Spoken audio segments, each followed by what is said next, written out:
प्यारे बच्चों, मेरे YouTube चैनल में आपका हार्दिक स्वागत है। आइए हम चलते सीधे प्रश्न की ओर। गणित इतिहास पहला अध्याय है आपका। इसका प्रश्नावली 1.7 एकाधिक प्रवृत्ति से मौखिक याद करना है। ऐसे प्रश्न दिए जाएंगे वर्ग के रूप में जिसकी इकाई में क्या हो, 5 हो।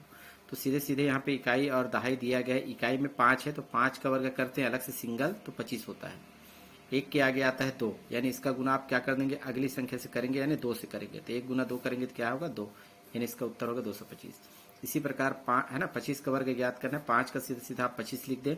2 के बाद अगला क्रम होता है 3, 2 का गुना 3 से करेंगे, 2 तिया 6, 625।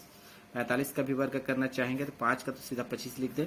4 के बाद वाली संख्या 5, 4 के बाद आता है 5, 5 से गुना करेंगे, 4 पंचे 20। इसी प्रकार 75 का ज्ञात करेंगे वर्ग, तो 5 का वर्ग 25 और 7 के आगे आता है 8, 8 सत्ते 56, 5625 इसका आंसर होगा। इसी प्रकार हम यदि 105 का भी ज्ञात करना चाहेंगे तो 5 को पहले देखेंगे, इकाई पर है, 5 का होगा 25। यहाँ पर क्या है 10, दोनों एक साथ लेने हैं संख्या, और 10 के आगे अगली संख्या आती है 11, 10 गुना 11 करेंगे तो 110 होगा। इस तरह से 11025 इसका आंसर होगा। 95 का वर्ग करना चाहेंगे, 5 का 25, 9 के आगे आता है 10, 9 गुना 10 यानी 90, तो 9025 इसका आंसर होगा। इस तरह से मौखिक याद कर लेना है जिसके इकाई में 5 होता है। चलिए अब आगे बढ़ते हैं, सीधे सीधे हम प्रश्नावली के अगले क्रम पर। आनुरूपेण विधि से गुना करना सीखना है ना। प्रश्नावली 1.8 का हम अध्ययन करेंगे। तो सबसे पहले जान लीजिए आनुरूपेण विधि में किसका प्रयोग किया जाता है। हमारे पास एक सूत्र होता है a प्लस बी का वर्ग बराबर a का वर्ग प्लस 2ab प्लस b का वर्ग। यहाँ पर आप देख रहे हैं a और b क्या है, दो अलग अलग संख्या, यानी दो संख्या का वर्ग करना है। तो इस तरह से हम फार्मूला से भी ज्ञात कर सकते हैं, लेकिन आनुरूपेण में थोड़ा सा इसको बदल दिया गया है।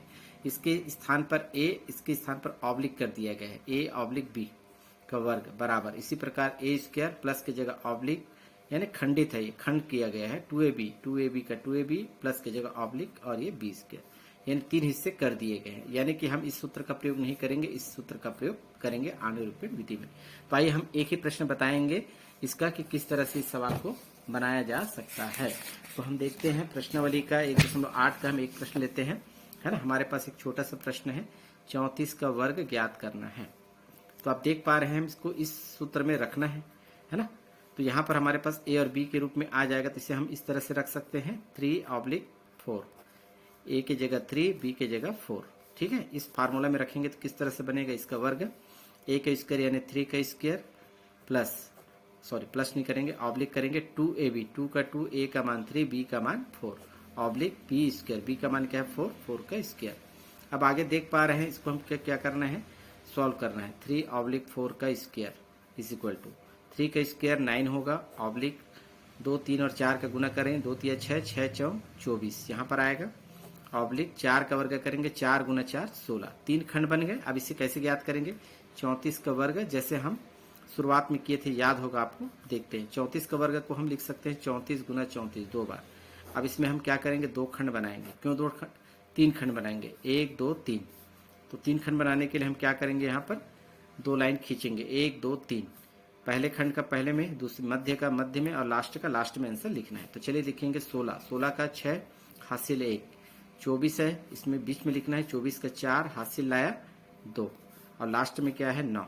अब आपस में जोड़ेंगे, 6 1 4 5 और 9 2 11, तो 1156 क्या होगा, आपका आंसर होगा।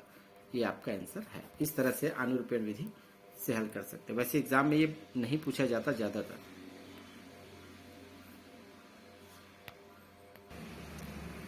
आनुरूपेण विधि का एक और सवाल हल करते ताकि आपको, है ना, सवाल स्पष्ट रूप से समझ में आ जाए। 54 का वर्ग ज्ञात करना है, तो 54 को हम क्या लिख सकते हैं, इस सूत्र का प्रयोग करेंगे। यहाँ पर 5 लिखेंगे, ऑब्लिक 4 का वर्ग बराबर a के स्थान पर क्या है 5 है, b के स्थान पर 4, a का वर्ग यानी 5 का वर्ग, ऑब्लिक 2ab, 2 का 2, a का मान 5 गुना b का मान 4, ऑब्लिक b का वर्ग, b का मान कितना है 4, 4 का वर्ग। इसे आप कंटिन्यू प्रोसेस करें। 5 का वर्ग कितना होगा 25, 5 गुना 5, 2 5 और 4 का गुना करें, 2 पंचे 10, 10 और 10 का गुना 4 से करेंगे तो 40 होगा। 4 का वर्ग कितना होगा 16, है ना। कैलकुलेशन हो गया। अब लिखना कैसे है, अभी आपको बताया गया था। 54 का वर्ग को हम 54 गुना 54 लिख सकते हैं। इसमें 3 हिस्से हैं, यानी 3 भाग, 3 भाग के लिए सीढ़ी नुमा आप बना दीजिए, 2 लाइन खींचेंगे तो 3 खंड बनेगा। तो पहले को पहले में लिखेंगे, 16 का 6 हासिल 1, ये बीच में है, यहाँ लिखेंगे 40 का 0 हासिल लाया 4, लास्ट में क्या है 25 है तो 25 का 25 लिखेंगे। तो 6 का 6, 1 0 1, 4 और 5 9, 2 का 2, तो 2916 इसका आंसर होगा। एक प्रश्न और देखते हैं अंतिम, यहाँ पर है 92 का वर्ग आनुरूपेण विधि से हल करेंगे। हम सूत्र पहले लिख लिए हैं, इस तरह से आपको सूत्र का भी प्रयोग करना है ना। 2 अंकों की संख्या पहले 9 लिखेंगे ऑब्लिक 2, यानी ए की जगह 9, बी की जगह 2, 2 का वर्ग, ठीक है ना, 9 ऑब्लिक 2 और पूरे का वर्ग। ए का मान क्या है 9, 9 का वर्ग ऑब्लिक 2ab, 2 का 2, ए का मान कितना है 9 गुना बी का मान कितना है 2 ऑब्लिक बी का मान कितना है 2, 2 का वर्ग। इसे कंटिन्यू प्रोसेस में लें और गुना कर दीजिएगा। 9 का वर्ग 9 गुना 9 81 होता है, 2 9 18, 18 का गुना 2 से करेंगे तो 36 होगा, और 2 का वर्ग करेंगे तो 4 होगा। अब इसे लिखेंगे इस तरह से 92 का वर्ग बराबर 92 गुना 92।